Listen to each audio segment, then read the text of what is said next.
வருங்கால ஆசிரியர் பெருமக்களுக்கும் வணக்கம்.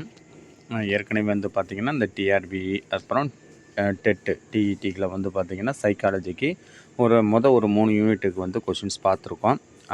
அடுத்து வந்து பார்த்திங்கன்னா 4th யூனிட் பார்க்க போகிறோம்.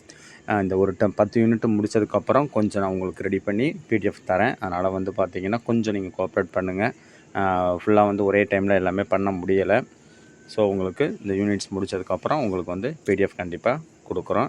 ஏற்கனவே ஃபஸ்ட் யூனிட் வந்து ஃபைல் வந்து அந்த ஃபைலோட இது வந்து கரெக்டானதுனால அந்த இது ஒர்க் ஆகலை, அந்த லிங்க்கு அதையும் சேர்த்து உங்களுக்கு 10 யூனிட்டுக்குமே உங்களுக்கு பிடிஎஃப் கொடுக்குறேன். அதனால் நீங்கள் ஒன்றும் ஒரி பண்ணிக்க வேணாம். கொஷினுக்கு போவோம். இப்போ பார்த்திங்கன்னா ஒவ்வொரு யூனிட்டுக்குமே 2 வீடியோஸ் தான் போடுறோம். ஃபஸ்ட்டு 4 வீடியோ போட்டிருந்தோம். இப்போ வந்து ஒரு யூனிட்டுக்கு வந்து பார்த்திங்கன்னா 2 வீடியோ தான் போடுறோம். இப்போ 4th யூனிட்டுக்கு 2 வீடியோ இருக்குது. மொத்தம் ஒரு 150 கொஷின் இருக்குது. ஸோ 2 வீடியோவும் சேர்த்து நீங்கள் அதை கொஞ்சம் நீங்கள் நல்லா ப்ரிப்பேர் பண்ணாலே ஓரளவுக்கு போதுமானதாக இருக்கும். All the best. வாங்க கொஷினுக்கு போவோம். கொஷின் நம்பர் 1, குழந்தை பருவத்தின் எந்த நிலை சுமார் 0 முதல் 2 வயது வரை நீடிக்கும்? சிசு பருவம். சிசு பருவம் வந்து தான் பார்த்திங்கன்னா 0லேருந்து 2 வயசு வரைக்குமே, குழந்தை பிறந்ததுலேருந்து 2 வருஷம் வரைக்கும் உள்ள பருவம் சிசு பருவம்.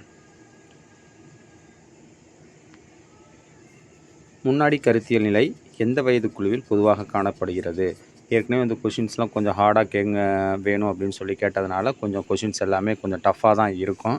முன்னாடி எல்லாமே ஈஸியாக இருக்கிற மாதிரி இருந்தது. இப்போ வந்து பார்த்திங்கன்னா கொஞ்சம் டஃப்பாக மீடியம், அதுக்கப்புறம் மீடியத்தை தாண்டி இருக்கிற மாதிரி தான் கொஷின்ஸ் இருக்கும். ஸோ கொஞ்சம் நல்லா பார்த்து ப்ரிப்பேர் பண்ணிக்கிங்க. 2வது கொஷின், முன்னாடி கருத்தியல் நிலை எந்த வயது குழுவில் பொதுவாக காணப்படுகிறது? 2 முதல் 7 வயது வரை. 2 முதல் 7 வயது வரை pre operational stage. Pre operational stage அப்படிங்கிறது 2 முதல் 7 வயது வரை. அதேமாரி 0 to 2 வரை உள்ள இது வந்து பார்த்திங்கன்னா சிசு பருவம். 3வது கேள்வி, கொஷின் நம்பர் 3, ஆபத்தான காலம் என்று எந்த பருவம் பொதுவாக அழைக்கப்படுகிறது? ஆபத்தான காலம் அப்படிங்கிறது இளமை பருவம். அடுத்து, குழந்தைகளின் மொழி வளர்ச்சி எந்த பருவத்தில் வேகமாக இருக்கும்? ஆரம்ப குழந்தை பருவம். ஆப்ஷன் பி, ஆரம்ப குழந்தை பருவம். அடுத்த கொஷின், சுமார் 6 முதல் 12 வயது வரையிலான காலம் இவ்வாறு அழைக்கப்படுகிறது? பிந்தைய குழந்தை பருவம். அடுத்து 6வது கொஷின், பாலியல் முதிர்ச்சியின் ஆரம்பம் எந்த பருவத்தில் நிகழ்கிறது? இளமை பருவம்.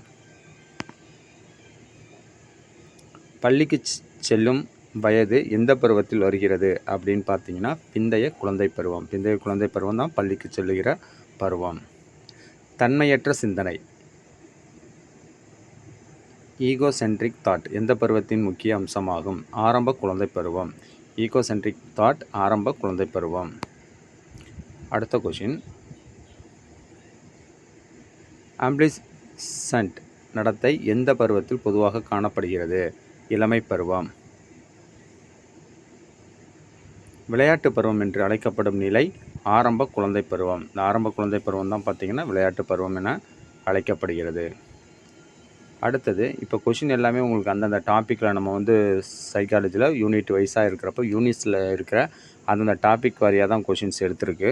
ஸோ அடுத்தது வந்து இளம் பருவ பண்புகளில் வந்து பார்த்திங்கன்னா மன அழுத்தமும் கொந்தளிப்பும் நிறைந்த பருவம் என்று இளமை பருவத்தை விவரித்தவர் யார்? மன அழுத்தமும் கொந்தளிப்பும் நிறைந்த பருவம் என்று இளமை பருவத்தை விவரித்தவர் யார்? Stanley hall. ஸ்டான்லி ஹால் அவர் தான் பார்த்திங்கன்னா மன அழுத்தம் மற்றும் கொந்தளிப்பு நிறைந்த பருவம் இளமை பருவம் என்று விவரிக்கிறார். அடுத்தது, அடையாளம் காணுதல் ஐடென்டிட்டி ஃபார்மேஷன் என்பது இளமை பருவத்தின் ஒரு முக்கிய பணி என குறிப்பிட்டவர் எரிக் எரிக்சன் வந்து பார்த்திங்கன்னா உங்களுக்கு அடையாளம் காணுதல் என்பது இளமை பருவத்தின் ஒரு முக்கிய பணி என்று குறிப்பிட்டுள்ளார். அடுத்தது, இளமை பருவத்தில் சமூக உறவுகளில் ஏற்படும் முக்கிய மாற்றம் என்ன? இளமை பருவத்தில் சமூக உறவுகளில் ஏற்படும் முக்கிய மாற்றம் என்ன? ஒத்த வயதுடையவருடையான உறவுகளின் முக்கியத்துவம் அதிகரித்தல். ஒத்த வயதுடையவருடான உறவுகளின் முக்கியத்துவம் அதிகரித்தல். அதாவது பார்த்திங்கன்னா இளமை பருவத்தில் அவங்களோட ஏஜில் இருக்கவங்க கூட வந்து பார்த்திங்கன்னா உறவுகள் அதிகரிக்கும். அடுத்தது, உடல் வளர்ச்சி அதிகரிப்பு growth spurt என்பது எந்த பருவத்தின் தனித்துவமான அம்சமாகும்? இளமை பருவம். உடல் வளர்ச்சி அதிகரிப்பு என்பது எந்த பருவத்தின் தனித்துவமான அம்சம் அப்படின்னு பார்த்தீங்கன்னா இளமை பருவம். இளமை பருவத்தினர் எதிர்கொள்ளும் ஒரு முக்கிய சவால்களில் ஒன்று. இளமை பருவத்தினர் எதிர்கொள்ளும் முக்கிய சவால்களில் ஒன்று சுய அடையாளத்தை நிறுவுதல். சுய அடையாளத்தை நிறுவுவதை தான் பார்த்தீங்கன்னா உங்களுக்கு அவங்க செல்ஃப் ஐடென்டிஃபிகேஷன் அந்த இது வேணும் உங்களுக்கு. அதுதான் வந்து இளமை பருவத்தினர் அந்த டீனேஜ் அவங்களுக்கு உண்டான முக்கியமான ஒரு சவால். இளமை பருவத்தில் உருவாகும் தனிப்பட்ட கற்பனையான பார்வையாளர் இமேஜினரி ஆடியன்ஸ் மற்றும் தனிப்பட்ட கட்டுக்கதை பர்சனல் ஃபேபிள் ஆகியவை எதை குறிக்கின்றன அப்படின்னு பார்த்தீங்கன்னா தன்மையற்ற சிந்தனையின் ஒரு வடிவம். தன்மையற்ற சிந்தனையின் ஒரு வடிவம். சமூகத்தின் விதிகள் மற்றும் ஒழுங்குமுறைகளை கேள்வி கேட்கும் மனப்பான்மை எந்த பருவத்தில் அதிகம்? சமூகத்தின் விதிகள் மற்றும் ஒழுங்குமுறைகளை கேள்வி கேட்கும் மனப்பான்மை எந்த பருவத்தில் அதிகம் அப்படின்னு பார்த்தீங்கன்னா இளமை பருவம். இளமை பருவத்தினரிடையே குற்றச்செயல்களில் ஈடுபடும் வாய்ப்பு ஏன் அதிகமாக உள்ளது அப்படின்னு பார்த்தீங்கன்னா ஆப்ஷன் சி, அதாவது அடையாள நெருக்கடி மற்றும் சமூக அழுத்தங்கள். இளமை பருவத்தில் முடிவெடுக்கும் திறன் எப்படி இருக்கும்? உணர்ச்சி வசப்பட்டு இருக்கும். இளமை பருவத்தில் முடிவெடுக்கும் திறனாவது உணர்ச்சி வசப்பட்டு இருக்கும். அந்த உணர்ச்சி வசப்பட்டு எப்படி அவர்கள் முடிவு எடுப்பாங்க அப்படின்னு பார்த்தீங்கன்னா தவறான முடிவுகளை எடுக்கலாம். இளமை பருவத்தில் புதிய திறன்களை கற்றுக்கொள்வதற்கும் சவால்களை எதிர்கொள்வதற்கும் உள்ள ஆர்வம். இளமை பருவத்தில் புதிய திறன்களை கற்றுக்கொள்வதற்கும் சவால்களை எதிர்கொள்வதற்கும் உள்ள ஆர்வம் அதிகரிக்கும். அடுத்த டாபிக் பார்த்தீங்கன்னா வளர்ச்சியின் பரிமாணங்கள், அறிவாற்றல், உடல், உளவியல், சமூக, உணர்ச்சி, மொழி, ஒழுக்கம். இதை பற்றி தான் அடுத்த டாப்பிக்கில். குழந்தையின் உயரம் மற்றும் எடை அதிகரிப்பது எந்த வளர்ச்சி பரிமாணத்தின் கீழ் வருகிறது? குழந்தையோட உயரம் மற்றும் எடை அதிகரிப்பது எந்த வளர்ச்சி பரிமாணம் அப்படின்னு கேட்டிருக்காங்க? உடல் வளர்ச்சி. ஒரு குழந்தை சிக்கல்களை தீர்ப்பது, பகுத்தறிவது மற்றும் யோசிப்பது போன்ற திறன்கள் எந்த வளர்ச்சி பரிமாணத்தில் அடங்கும்? ஒரு குழந்தையானது சிக்கல்களை தீர்ப்பது, பகுத்தறிவது மற்றும் யோசிப்பது போன்ற திறன்கள் எந்த வளர்ச்சி பரிமாணத்தில் அடங்கும் அப்படின்னு பார்த்தீங்கன்னா அறிவாற்றல் வளர்ச்சி. பிறருடன் தொடர்பு கொள்ளும் திறன், உறவுகளை வளர்த்தல் மற்றும் சமூக விதிமுறைகளை புரிந்து கொள்வது போன்ற அம்சங்கள் எந்த வளர்ச்சி பரிமாணத்தின் கீழ் வரும்? உளவியல், சமூக வளர்ச்சி. கோபம், மகிழ்ச்சி, பயம் போன்ற உணர்வுகளை வெளிப்படுத்துவதும் புரிந்து கொள்வதும் எந்த வளர்ச்சி பரிமாணத்தின் பகுதியாகும்?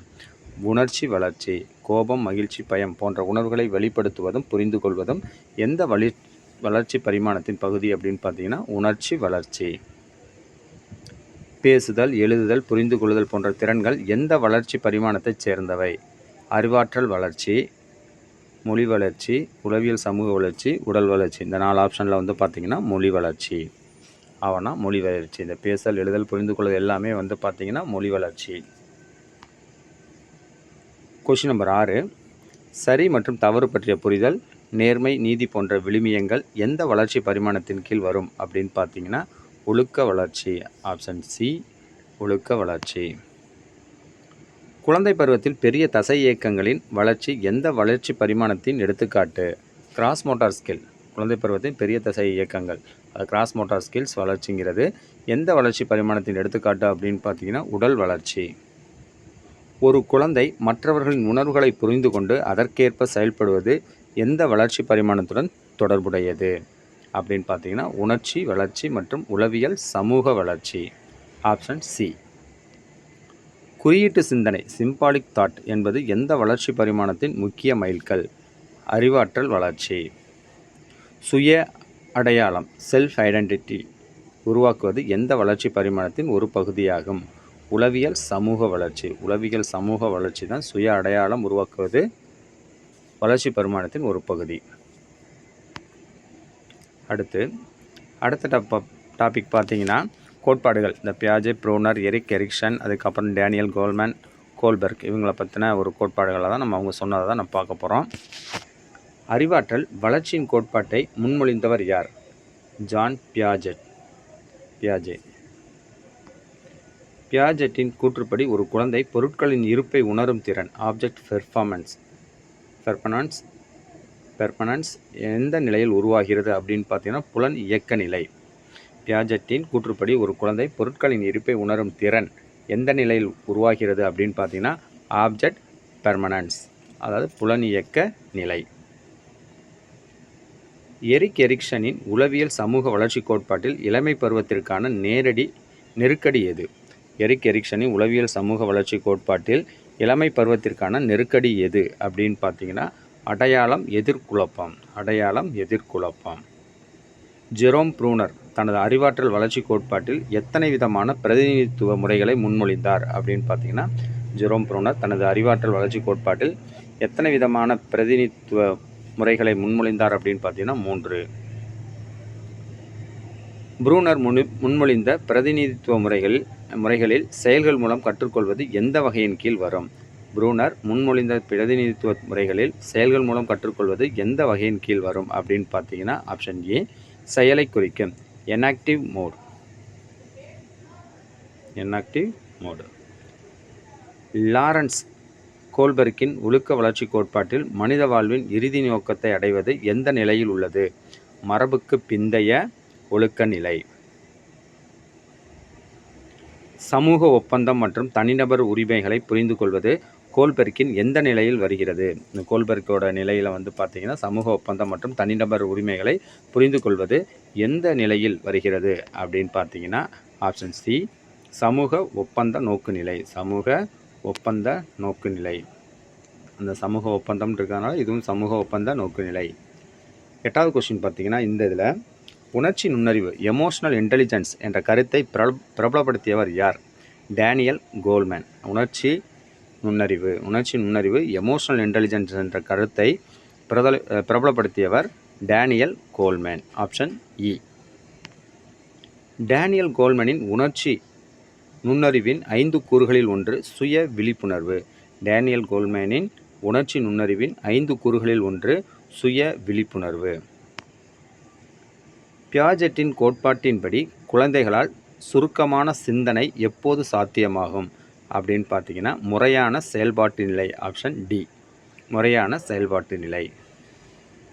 எரிக் எரிக்சனின் கோட்பாட்டில் ஆரம்ப குழந்தை பருவத்தில், அதாவது ஆரம்ப குழந்தை பருவங்கிறது 3 to 5, உருவாகும் நெருக்கடி என்ன அப்படின்னு பார்த்தீங்கன்னா முயற்சி, எதிர்குற்ற உணர்வு.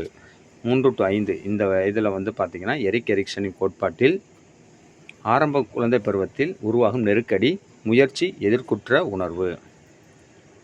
கோல்பர்க்கின் ஒழுக்க வளர்ச்சி கோட்பாட்டில் வெகுமதி மற்றும் தண்டனை மூலம் ஒழுக்கத்தை வரையறுக்கும் நிலை என்ன நிலை அப்படின்னு பார்த்தீங்கன்னா மரபுசாரா ஒழுக்க நிலை. மரபுசாரா ஒழுக்க நிலை. ப்ரூனரின் கூற்றுப்படி படங்கள் மற்றும் காட்சி படிமங்கள் மூலம் கற்பது எந்த பிரதிநிதித்துவ முறைக்குரியது? உருவக குறிக்கும் முறை. உருவக குறிக்கும் முறை. Option B. டேனியல் கோல்மேனின் உணர்ச்சி நுண்ணறிவு ஒருவரின் எதை குறிக்கிறது அப்படின்னு பார்த்தீங்கன்னா ஆப்ஷன் ஏ, உணர்ச்சிகளை புரிந்து கொள்ளவும், பயன்படுத்தவும், கட்டுப்படுத்தவும் மற்றும் நிர்வகிக்கவும் உள்ள திறன். உணர்ச்சிகளை புரிந்து கொள்ளவும், பயன்படுத்தவும், கட்டுப்படுத்தவும் மற்றும் நிர்வகிக்கவும் உள்ள திறன். இதுதான் பார்த்தீங்கன்னா டேனியல் கோல்மேனின் உணர்ச்சி நுண்ணறிவு ஒருவரின் எதை குறிக்கிறது அப்படிங்கிறதுக்கு ஆன்சர். பியாஜெட்டின் கோட்பாட்டின்படி ஒரு குழந்தை எண்ணும் திறன் எந்த நிலையில் அடையும்? பியாஜெட்டோட கோட்பாட்டின்படி ஒரு குழந்தை எண்ணும் திறன் எந்த நிலையில் அடையும் அப்படின்னு பார்த்தீங்கன்னா பருப்பொருள் செயல்பாட்டு நிலை. பருப்பொருள் செயல்பாட்டு நிலை.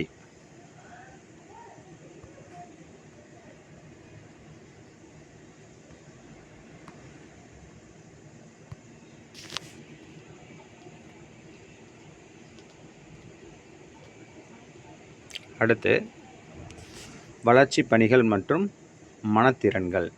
ஒரு குறிப்பிட்ட வயது அல்லது காலகட்டத்தில் சமூகத்தால் எதிர்பார்க்கப்படும் குறிப்பிட்ட திறன்கள் அல்லது நடத்தைகள் எதை குறிக்கின்றன? வளர்ச்சி பணிகள். பிந்தைய குழந்தை பருவம் அப்படிங்கிறது 6 to 12. 6 to 12 பிந்தைய குழந்தை பருவம். ஒரு முக்கிய வளர்ச்சி பணி எது அப்படின்னு பார்த்தீங்கன்னா பள்ளி திறன்களை கற்றுக்கொள்வது. இளமை பருவத்தில் ஒரு முக்கிய வளர்ச்சி பணி எது? சுய அடையாளத்தை நிறுவுவது.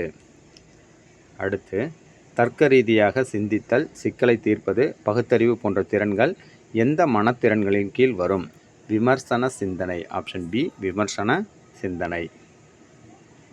புதிய யோசனைகள் உருவாக்குதல், அசல் தீர்வு காண்பது போன்ற திறன்கள் எதை குறிக்கின்றன? படைப்பு திறன்கள். புதிய யோசனைகளை உருவாக்குதல், அசல் தீர்வு காண்பது போன்ற திறன்கள் படைப்பு திறன்களை குறிக்கிறது. ஒரு தகவலை நினைவில் வைத்துக்கொள்ளும் திறன் மற்றும் அதை மீட்டெடுக்கும் திறன் எதை குறிக்கிறது அப்படின்னு பார்த்தீங்கன்னா நினைவு திறன். ஒரு குழந்தைக்கு சுதந்திரமாக உடையணிதல் மற்றும் சொந்த பொருட்களை பராமரிக்கும் திறன் எதை குறிக்கிறது? சுய உதவி திறன். பிறருடன் திறம்பட தொடர்பு கொள்வது, ஒத்துழைப்பது மற்றும் முரண்பாடுகளை தீர்ப்பது போன்ற திறன்கள் எந்த மனத்திறனின் கீழ் வரும் அப்படின்னு பார்த்தீங்கன்னா சமூகத்திறன். இளமை பருவத்தில் உருவாகும் ஒரு முக்கிய மனத்திறன் சுருக்கமான சிந்தனை. இளமை பருவத்தில் உருவாகும் ஒரு முக்கிய மனத்திறன் சுருக்கமான சிந்தனை. குழந்தை பருவத்தில் வளர்ச்சி பணிகளை அடைவது அவர்களின் எதற்கு அடிப்படையாக அமைகிறது அப்படின்னு பார்த்தீங்கன்னா பிற்கால வளர்ச்சி மற்றும் வெற்றிக்கு அடிப்படையாக அமைகிறது. குழந்தை பருவத்தின் வளர்ச்சி பணிகள் பார்த்தீங்கன்னா பிற்கால வளர்ச்சி மற்றும் வெற்றிக்கு அடிப்படையாக அமைகிறது. ஒரே வயதில் உள்ள குழந்தைகளிடையே வளர்ச்சி மற்றும் திறன்களில் காணப்படும் வேறுபாடுகள் எதை குறிக்கின்றன? தனிப்பட்ட வேறுபாடுகள். தனிப்பட்ட வேறுபாடுகளுக்கு பங்களிக்கும் முக்கிய காரணிகள் மரபியல் மற்றும் சுற்றுச்சூழல். ஒரு குழந்தை மற்ற குழந்தைகளை விட விரைவில் பேசுவதை கற்றுக்கொள்வது எந்த வகையின் கீழ் வரும்? தனிப்பட்ட வேறுபாடு. கற்பித்தல் முறைகளை தனிப்பட்ட வேறுபாடுகளுக்கு ஏற்ப மாற்றுவது எதற்கு உதவும்? கற்பித்தல் முறைகளை தனிப்பட்ட வேறுபாடுகளுக்கு ஏற்ப மாற்றுவது அனைத்து கற்பவர்களுக்கும் சிறப்பாக கற்க உதவும். வெவ்வேறு கற்றல் பாணிகள் லேர்னிங் ஸ்டைல்ஸ் தனிப்பட்ட வேறுபாடுகளின் ஒரு பகுதியாகும். இது எதை குறிக்கிறது அப்படின்னு பார்த்தீங்கன்னா ஒவ்வொருவரும் வெவ்வேறு வழிகளில் சிறப்பாக கற்றுக்கொள்கிறார்கள்.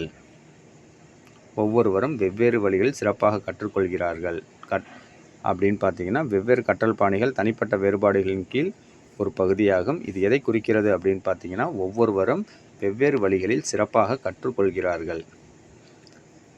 அடுத்த கொஷின், பாலின வேறுபாடுகள், கலாச்சார வேறுபாடுகள், பொருளாதார நிலை ஆகியவை எதற்கான உதாரணங்கள்? தனிப்பட்ட வேறுபாடுகள்.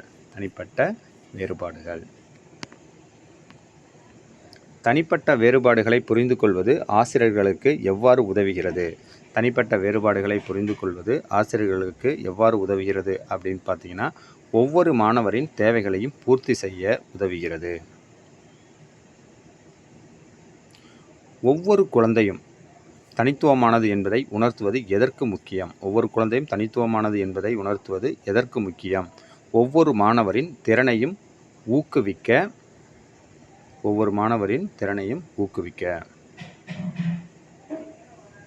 ஒரு குழந்தை எந்த ஒரு கற்றலிலும் வேகமாக செயல்படும் போது